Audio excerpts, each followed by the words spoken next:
कृपया नए दर्शक चैनल को सब्सक्राइब कर ले। धन्यवाद। एक समय की बात है, हिमालय की ऊंची और दुर्गम वादियों के बीच एक अत्यंत प्राचीन और गुप्त शिव मंदिर था। इस मंदिर के बारे में बहुत कम लोग जानते थे क्योंकि वहां पहुंचने का रास्ता बेहद कठिन और खतरनाक था।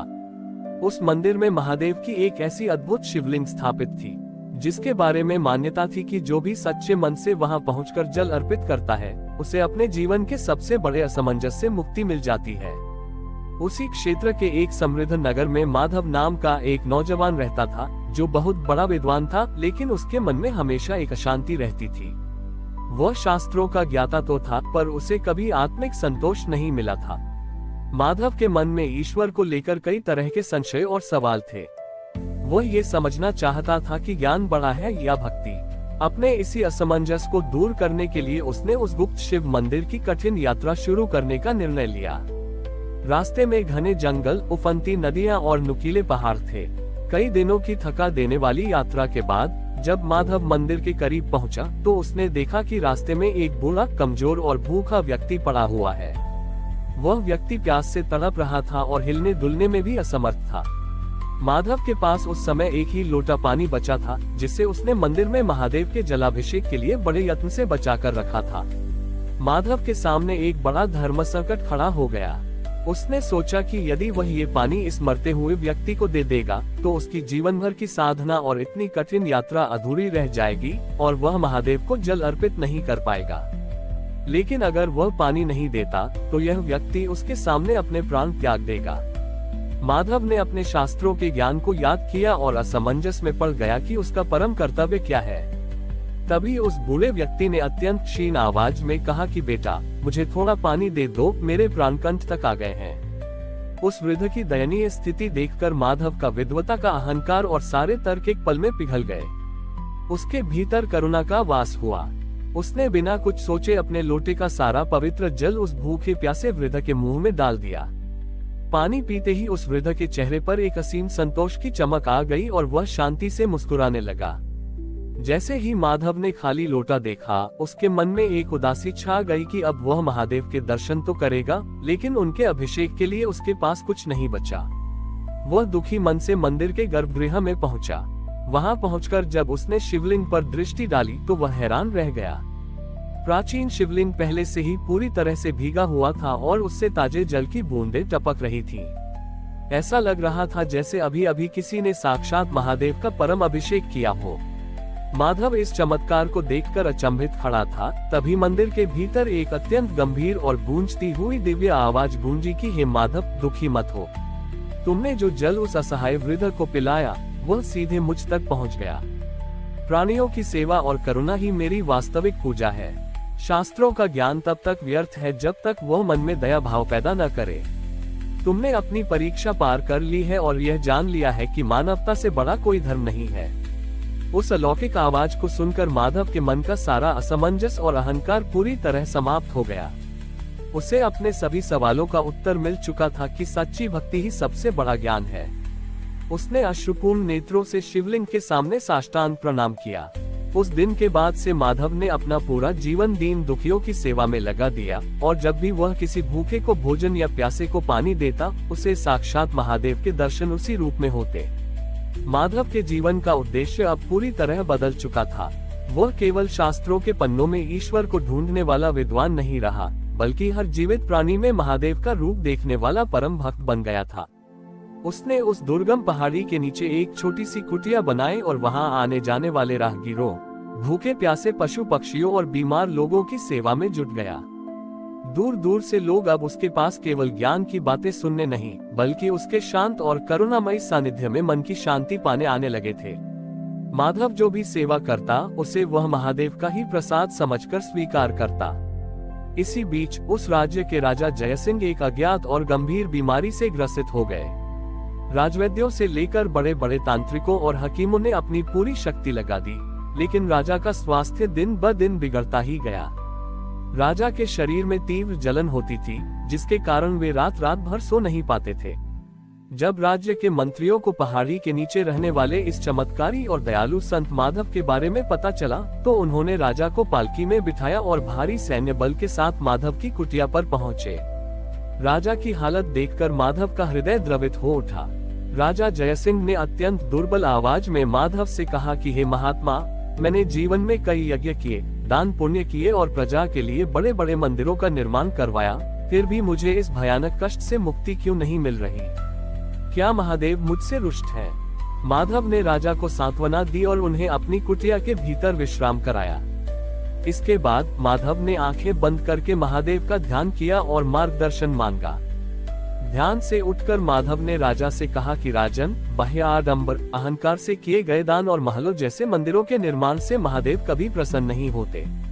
वे तो मन की निर्मलता और निस्वार्थ भाव देखते हैं। आपकी इस बीमारी का इलाज किसी औषधि में नहीं, बल्कि उस परम पवित्र गुप्त मंदिर के शिवलिंग पर चढ़े जल और वहाँ की जड़ी बूटियों के रस में है। लेकिन शर्त यह है कि वह जल और औषधि कोई ऐसा व्यक्ति अपने हाथों से लेकर आए, जिसने जीवन में कभी किसी फल की इच्छा न की हो और जिसके मन में केवल सेवा भाव हो। माधव की बात सुनकर राजा के मंत्रियों और सैनिकों ने तुरंत उस पहाड़ी पर जाने की तैयारी की, लेकिन माधव ने उन्हें रोकते हुए कहा कि सेना के बल पर या अधिकार से उस मंदिर का मार्ग कभी नहीं मिलता। वहां जाने के लिए केवल समर्पण की आवश्यकता है। माधव ने स्वयं राजा के लिए वह कठिन यात्रा दोबारा शुरू करने का निर्णय लिया। वह बिना जूते पहने, भूखा प्यासा, केवल महादेव का नाम लेकर उस दुर्गम मार्ग पर निकल पड़ा। रास्ते की कठिनाइयां इस बार और भी ज्यादा थीं, लेकिन माधव के मन में केवल राजा के प्राण बचाने की तड़प थी। जब माधव मंदिर पहुंचा, तो उसने पूरी श्रद्धा से शिवलिंग की पूजा की और वहां से पवित्र जल तथा औषधीय पत्तों का रस एकत्र किया। जैसे ही वह वापस कुटिया में लौटा, उसने वह जल और रस राजा को अर्पित किया। उसे ग्रहण करते ही राजा के शरीर की पूरी जलन शांत हो गई और वे पूरी तरह स्वस्थ होकर उठ बैठे। राजा जयसिंह चमत्कार देखकर माधव के चरणों में गिर पड़े और बोले कि मैं आपको इस राज्य का आधा हिस्सा और असीम संपत्ति भेंट करना चाहता हूँ। माधव ने मुस्कुराते हुए राजा को उठाया और कहा कि राजन, यदि मुझे धन या राज्य की लालसा होती, तो मैं महादेव के पास आपके लिए स्वास्थ्य की भीख मांगने कभी न जाता। यदि आप मुझे कुछ देना ही चाहते हैं, तो अपने राज्य में कोई भी व्यक्ति भूखा या बेसहारा न रहे, ऐसा नियम बना दीजिए। राजा ने माधव के इस उपदेश को शिरोधार्य किया और अपने पूरे राज्य में सेवा कार्यों की झड़ी लगा दी। माधव की निस्वार्थ भक्ति ने न केवल एक राजा के प्राण बचाए, बल्कि पूरे राज्य को धर्म और करुणा के मार्ग पर अग्रसर कर दिया, जिससे कैलाश पर बैठे महादेव अत्यंत प्रसन्न हुए। राजा जयसिंह के बदलने से पूरे राज्य की कायापलट हो चुकी थी। जगह जगह अन्य क्षेत्र और औषधालय खुल गए थे, जहां हर जरूरतमंद की सेवा बिना किसी भेदभाव के की जाती थी।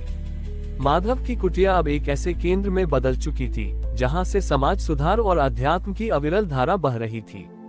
राजा अक्सर अपने मंत्रियों के साथ शासन व्यवस्था की जटिलताओं को सुलझाने और धर्म का सही मार्ग समझने माधव के पास आते थे। लेकिन जब जीवन में सब कुछ बहुत सहज और अनुकूल होने लगता है, तभी नियति मनुष्य के भीतर छिपे सूक्ष्म बंधनों को परखने के लिए एक नई परिस्थिति खड़ी करती है। एक दिन उस पहाड़ी क्षेत्र में मूसलाधार बारिश शुरू हुई। ऐसी बारिश पहले कभी किसी ने नहीं देखी थी। लगातार 3 दिनों तक आकाश से पानी बरसता रहा, जिससे पहाड़ों की नदियां उफान पर आ गईं और निचले गांवों में बाढ़ का खतरा मंडराने लगा। माधव की कुटिया के पास रहने वाले ग्रामीण भयभीत हो गए और सुरक्षित स्थानों की ओर भागने लगे। माधव ने अपनी चिंता छोड़कर सभी ग्रामीणों को पहाड़ी के सुरक्षित हिस्सों पर पहुंचाने में मदद की। जब सब लोग सुरक्षित हो गए, तो माधव को अचानक उस वृद्ध व्यक्ति की याद आई जो पहाड़ी की एक गुफा में अकेला रहता था और चलने फिरने में असमर्थ था। माधव बिना अपनी जान की परवाह किए उस उफनती नदी और खिसकते पत्थरों के बीच से होता हुआ उस गुफा की तरफ बढ़ा। रास्ता बेहद खतरनाक था, हर कदम पर मौत का साया था, लेकिन माधव के मन में केवल उस असहाय वृद्ध को बचाने की तड़प थी। जब वह हौंफते हुए गुफा के भीतर पहुंचा, तो उसने देखा कि पानी गुफा के मुहाने तक आ चुका था और वह वृद्ध शांत भाव से आंखें बंद किए बैठा था। माधव ने तुरंत आगे बढ़कर कहा कि बाबा उठिए, नदी का जलस्तर बहुत बढ़ गया है, ये गुफा कभी भी पानी में डूब सकती है। मैं आपको अपने कंधे पर उठाकर सुरक्षित स्थान पर ले चलता हूँ। उस वृद्ध ने अपनी आंखें खोली, उनके चेहरे पर वही अलौकिक और परिचित मुस्कान थी जो माधव ने सालों पहले देखी थी। वृद्ध ने शांत आवाज में कहा कि माधव, तुम दूसरों को बचाते बचाते खुद संकट में पड़ गए हो। तुम अपनी जान बचाकर भाग जाओ, मेरा समय अब पूरा हो चुका है। माधव ने दृढ़ता से कहा कि बाबा, मेरे शास्त्रों का ज्ञान और मेरी भक्ति मुझे ये कभी नहीं सिखाती कि मैं किसी को मरता हुआ छोड़कर अपनी जान बचाऊं। अगर महादेव की यही इच्छा है कि हम दोनों के प्राण यहीं निकले, तो मुझे वह भी स्वीकार है, लेकिन मैं आपको छोड़कर कहीं नहीं जाऊंगा। ये कहकर माधव ने उस वृद्ध को अपने मजबूत कंधों पर उठा लिया और गुफा से बाहर निकल आया। बाहर आते ही एक बहुत बड़ा पत्थर ऊपर से गिरा, जिससे गुफा का रास्ता पूरी तरह बंद हो गया। चारों तरफ पानी का भयंकर शोर था और पैरों के नीचे की जमीन खिसक रही थी। माधव ने उस वृद्ध को कसकर पकड़े रखा और मन ही मन ओम नमः शिवाय का जाप करने लगा। जैसे ही एक विशाल पानी की लहर उन दोनों को बहा ले जाने के लिए आगे बढ़ी, अचानक एक अद्भुत घटना घटी। माधव को महसूस हुआ कि उसके कंधे पर रखा वृद्ध का वजन धीरे धीरे गायब हो गया है। उसने जब मुड़कर देखा तो उसके कंधे पर कोई नहीं था। ठीक उसी पल वह उफनती हुई नदी और चारों तरफ का सैलाब एक ही क्षण में थम गया। आसमान के काले बादल छट गए और सूर्य की कोमल किरणें सीधे माधव पर पड़ी। उसके सामने साक्षात महादेव अपने दिव्य और भव्य स्वरूप में प्रकट खड़े थे। उनके गले में नागराज, मस्तक पर चंद्रमा और जटाओं से गंगा की अविरल धारा बह रही थी। माधव इस अलौकिक दृश्य को देखकर जड़ रह गया और उसके मुख से शब्द नहीं निकले। वह तुरंत भूमि पर गिर पड़ा। महादेव ने अपनी सौम्य और गंभीर आवाज में कहा कि वत्स माधव, उठो।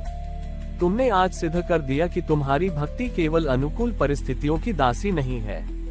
संकट के सबसे घने अंधकार में भी जिसने अपने भीतर की करुणा और कर्तव्य को नहीं छोड़ा, वही मेरा सच्चा अंश है। जो संसार के हर जीव की रक्षा के लिए अपने प्राणों की बाजी लगा सकता है, वह साक्षात शिव रूप ही है। महादेव ने अपना वरदहस्त माधव के सिर पर रखा, जिससे माधव का पूरा शरीर एक दिव्य तेज से चमक उठा। शिव जी ने कहा कि तुम्हारी यह कुटिया अब से करुणा धाम के नाम से जानी जाएगी और यहाँ आने वाला कोई भी व्यक्ति कभी निराश नहीं लौटेगा। तुम जीवन के अंतिम क्षण तक इसी तरह मानवता का कल्याण करते रहोगे और अंत में मुझ में ही विलीन हो जाओगे। यह आशीर्वाद देकर महादेव अंतर्ध्यान हो गए। माधव के मन में अब न कोई भय था, न कोई चाह। वह पूरी तरह से शांत और तृप्त हो चुका था। उसने महादेव के चरणों की धूल को माथे से लगाया और एक नए संकल्प के साथ वापस अपनी कुटिया की ओर चल पड़ा।